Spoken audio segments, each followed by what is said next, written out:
Shifting focus now to debate number 2, and this is from Kerala.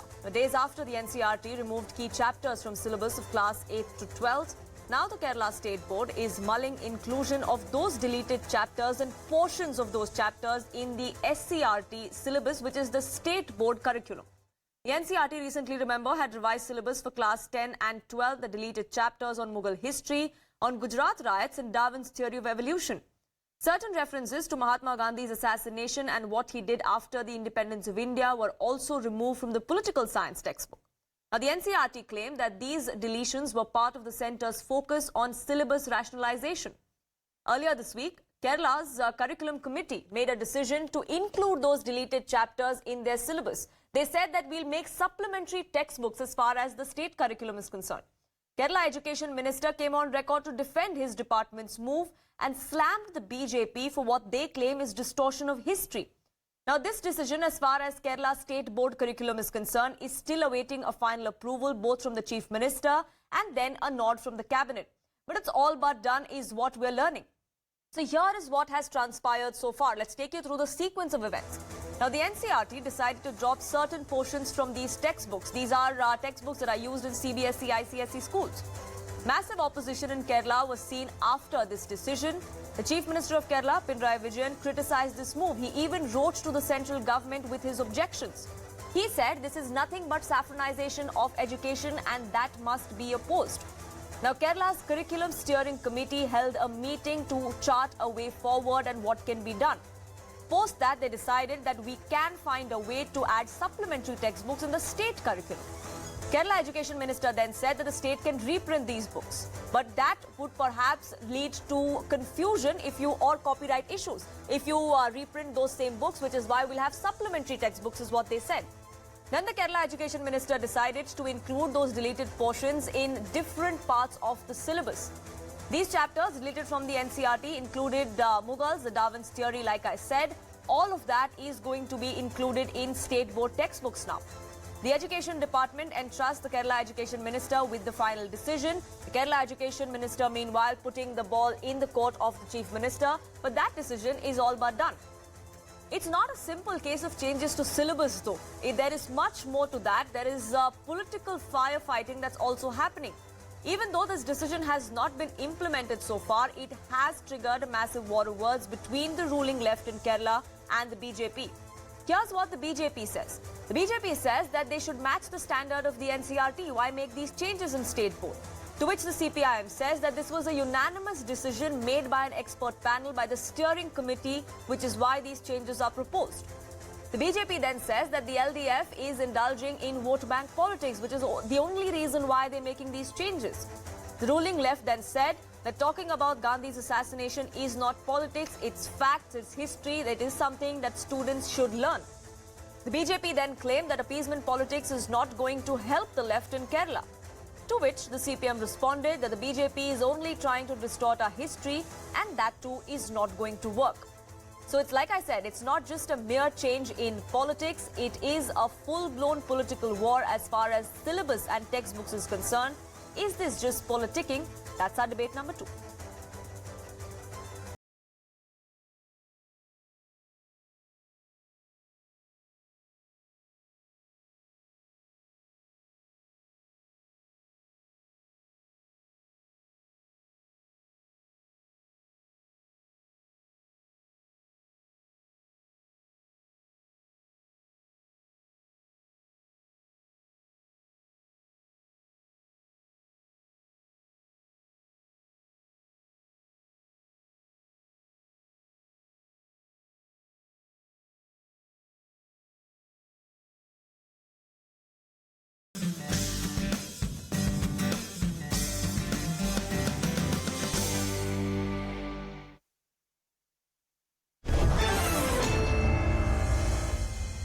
Is it rationalization or is it saffronization? Is it just mere politics or is it something that is going to have a deep impact on the future of millions of students? Joining me on this broadcast, senior leader of the CPIM, Brinda Karat, Saira Shah Halim, author and activist, will be joining us shortly. Kerala BJP Vice President Dr. Pramila Devi also joins me. But let me begin by asking Brinda Karat of the CPIM. Now, Ms. Karat, the states have complete control over making changes in the curriculum, which is why there's absolutely no reason why the Kerala government should think twice before making these changes if they deem fit. But many are seeing this as a tit-for-tat decision. How do you respond to that? I don't think any state is interested in tit-for-tat, frankly.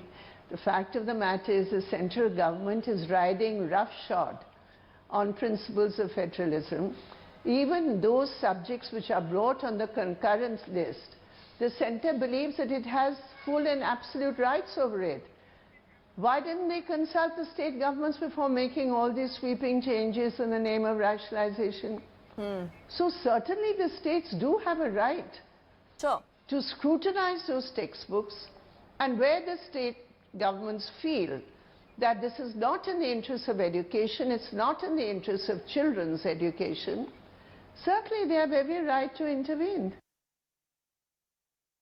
Sure, they have a right to intervene, and which is why, like I said right at the beginning, the states have full power to do so, which is why they're doing so as far as the cabinet nod is concerned. But the NCERT has come out and made a defense where they say that this is just a rationalization process, especially after considering we're still reeling under the aftershocks of the pandemic. We're just trying to lessen the burden that is there on students. That has been the defense. Why do you dismiss that defense or that argument and say that this is nothing but an assault on federalism or saffronization of education?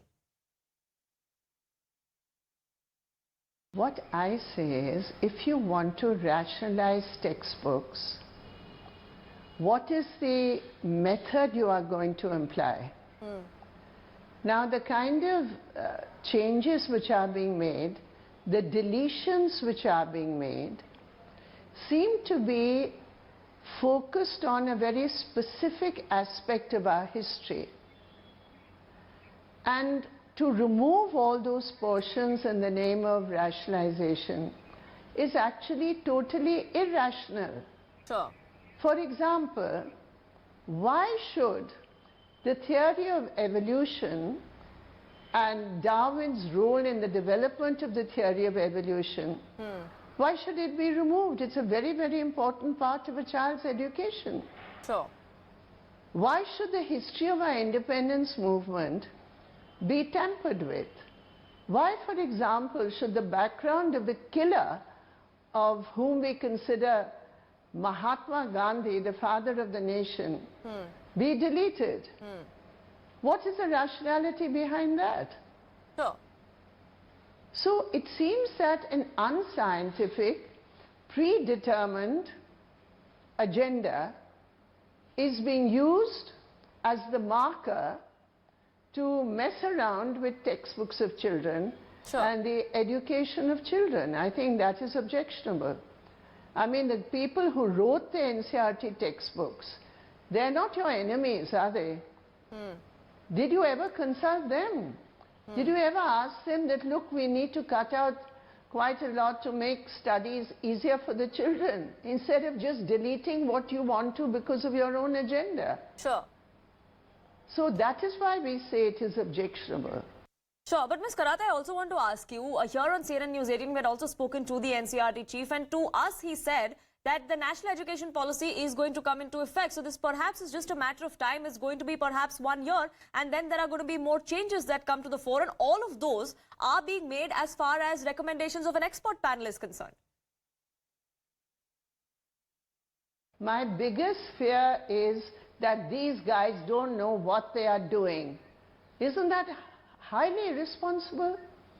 For 1 year you are going to teach your children something, then you yourself are saying everything is going to be changed. Then why didn't you wait for next year to make those changes? It's utterly irrational.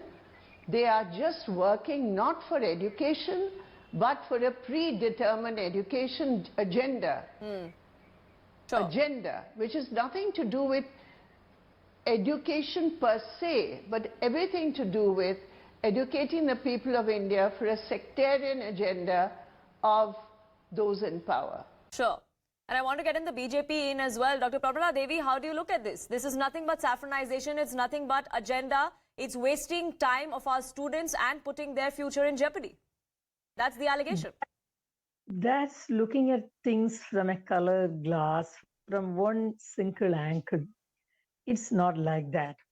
It has long been the request of parents and students that they're having too much of syllabus and they need to be deburdened. So it's in accordance with the request of parents, teachers, and students that the new rationalization has been happening. And another thing regarding the removal of certain topics like Darwin's theory of evolution and so on, it's not said that students should never refer to these books or they shouldn't read these books. Everyone knows about it. When new ideas, new principles, and new items are to be included in the syllabus, certain things should be removed. Otherwise, we would be overloading our students. Sure. And look at the syllabus of the schools in the Western Hemisphere. Do they teach the students all this stuff? Do students get to know about all this only from the syllabus or from the textbooks? No, it's not that way. Students nowadays, anywhere in the world, whether it is in the United States or in China or in India or in Japan or anywhere else, they are more knowledgeable because they are more open than our generation to knowledge. Information is at the fingertips. Sure. Even before joining the preschool, the kindergarten, they know so much about the prehistoric animals, flora and fauna, and about the world, about volcanoes, about oceans, and everything else. Sure. So students are not limited or confined to the small space of textbooks alone in this age. Sure. They can read about whatever they want to. They can watch, they can gather information. Sure. But textbooks shouldn't be that much stuffed with all those unnecessary information. Sure. So it's Knowledge not is always saffronization, renewable. Saira Shah Halim. You're only looking at it through a colored prism. We're just it's ensuring that there's no burden on our students. That's the defense that the NCERT made as well. Yeah, that's it. Are you asking me? No, Saira Shah Halim, go ahead. This argument of rationalization doesn't hold ground, because if you look at the chapters that have been eliminated by NCERT, these consist of topics related to kings and chronicles. The Mughal courts, the entire 16th and 17th century has been wiped out from the history books. Themes of Indian history, which is again a very, very pertinent part of Indian history, that has been conveniently eliminated. You look at chapters like US hegemony in world politics, that has been eliminated. Then the Cold War, that's been taken away. Then you look at politics in India since independence. That again is a very vital part of modern history. That's been taken away. Then rise of popular movements. You look at one party dominance. All those chapters have been taken away, with the government of the day arguing that it wants to rationalize the syllabus. Here, when you talk about the Industrial Revolution, you talk about confrontation of cultures, you talk about themes in world history. You know, all these are very important. You can't take away Mughal history because this is the entire 16th and 17th century. You can't wipe out 2 centuries. And here, Central Islamic lands have been eliminated, confrontation of cultures, Industrial Revolution, themes in world history. Not only that, as Ma'am Brinda Karat was talking about Charles Darwin theory, we need to understand that we need to fan a scientific temperament in the country. So here, you are eliminating the complete theory of evolution. You are trying to... But Saira Shah Halim, I just want to, sorry to interrupt you there, but I just want to ask you, the move that the state government in Kerala wants to do, that add these... there were no Muslim freedom fighters. Saira Shah Halim, I'm sorry to interrupt you, but I just want to ask you something. This move by the Kerala government, where they say that they are going to be including this in SCERT textbooks, and there are going to be supplementary textbooks, because otherwise there's going to be a copyright issue, there's going to be too much confusion. But don't you think having these supplementary textbooks is only going to add to that confusion? Forget the burden that is being added. Don't you think there's just going to be confusion? I think Kerala government has acted very responsibly, has acted in a very responsible manner, and the rest of the states should, follow this example that you cannot diminish someone's stature. You cannot eliminate vital parts of Indian history. You Sure. cannot eliminate vital parts of science when you talk about the Charles Darwin's theory of evolution. You cannot do that. And I think states have the power to decide what is best for the state, what is best for the student. Sure. I think West Bengal and Orissa and other progressive states should also follow suit and ensure that supplementary sheets, supplementary copies are given to the children so that they learn, what world history is about, what modern history is about, what science is all about, Sure. and what our great freedom fighters, including Maulana Azad, what they contributed to the Indian freedom struggle. And I Sure. think this is a laudable step taken by the Kerala government, and I think the West Bengal government and other progressive states should also follow this example moving forward. So, Dr. Pramila, are we going to be seeing a Pandora's box open here? Are we going to be seeing other states follow suit as well? Yes, there is going to be additional learning for these students, but if they are going to be judged on that, if they are going to be questioned and quizzed on that particular supplementary work as they see, again, that brings us to the load that comes in on students. But if we add that pattern across different states as well, what are we going to have as far as students who come out of state board schools or colleges concerned and those out of central board? It's much more than opening of a Pandora's box. The government of Kerala has always taken such nonsense steps. When CAA was about to be implemented, the Kerala government stood the ground saying that they wouldn't accept it. When Ajmal Kasab was sentenced, again the Kerala government stood with him. So the government of Kerala has always been taking such insane steps against the spirit of nationalism, against the interest of this nation. But this time they are challenging the NCERT, and the NCERT has to respond in whatever ways it has to. Sure. Because it's the decision of the NCERT after studying the syllabus, after getting the response from parents and teachers and students, and it's a well thought out decision. Sure. If the government of Kerala decides not to accept it and to teach the students all that has been eliminated by the NCERT, what a big burden would it be for the students? Sure. The newly added items will be there, and the deleted things also would be there. And Sure. whether other states follow suit or not is another thing.